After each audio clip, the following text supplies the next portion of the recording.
Over the next few videos, we're going to provide lots of tips to make sure that your teams and participants are able to enjoy competing in a safe and caring climate.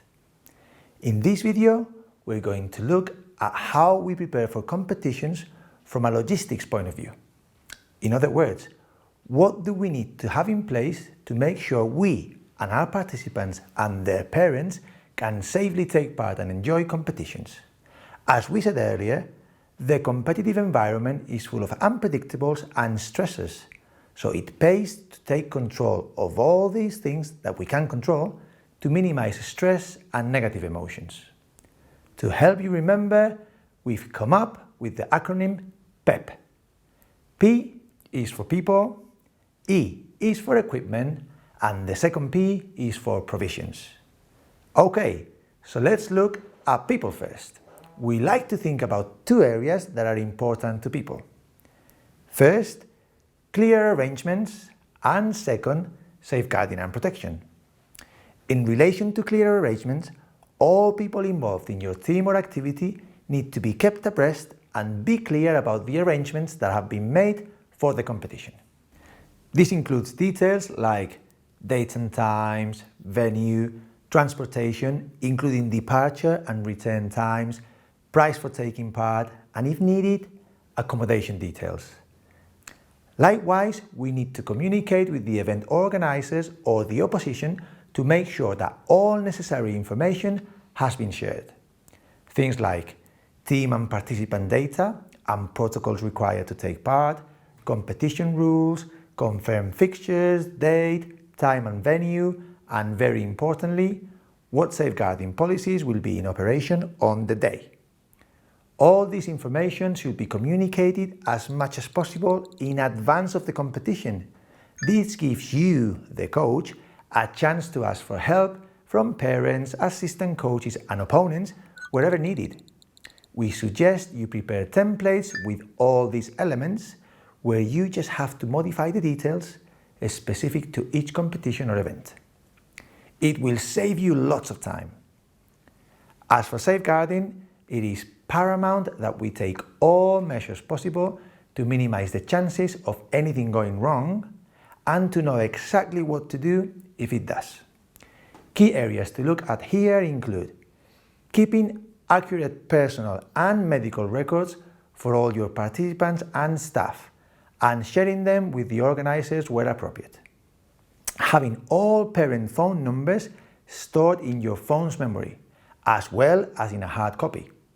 Getting parents to sign all necessary informed consent forms before they leave their children in your care.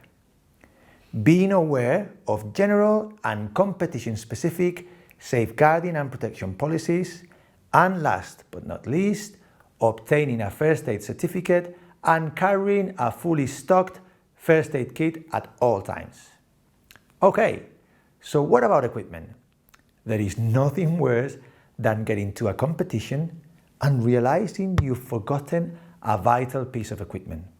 It creates a huge amount of anxiety for parents, participants, and coaches too. Here are some key bits to remember. The playing kit or team uniforms, equipment required for competition like a headgear, shin pads, swimming goggles, or mouth guards, equipment required for warm-ups like extra balls, cones, bibs, or any other implements relevant to your sport, and very importantly, the required team documents or individual license to take part in the event.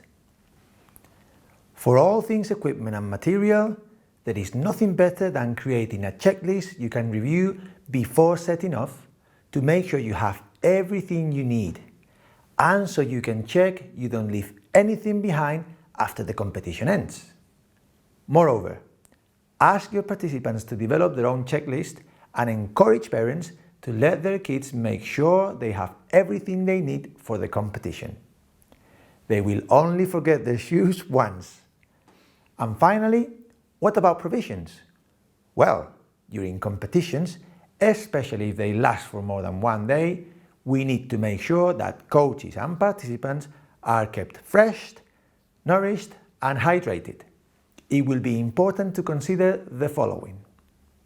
Will snacks and drinks be available for purchase at the venue? What types and amounts of food and drinks should children pack in their lunch bags? Does the accommodation include half or full board meals?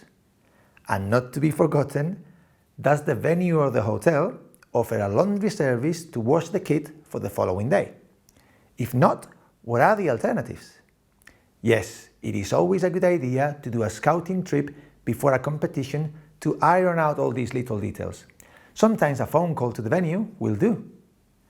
So, that's it for the logistics. Remember PEP, people, equipment and provisions. Thanks for watching and see you in the next video.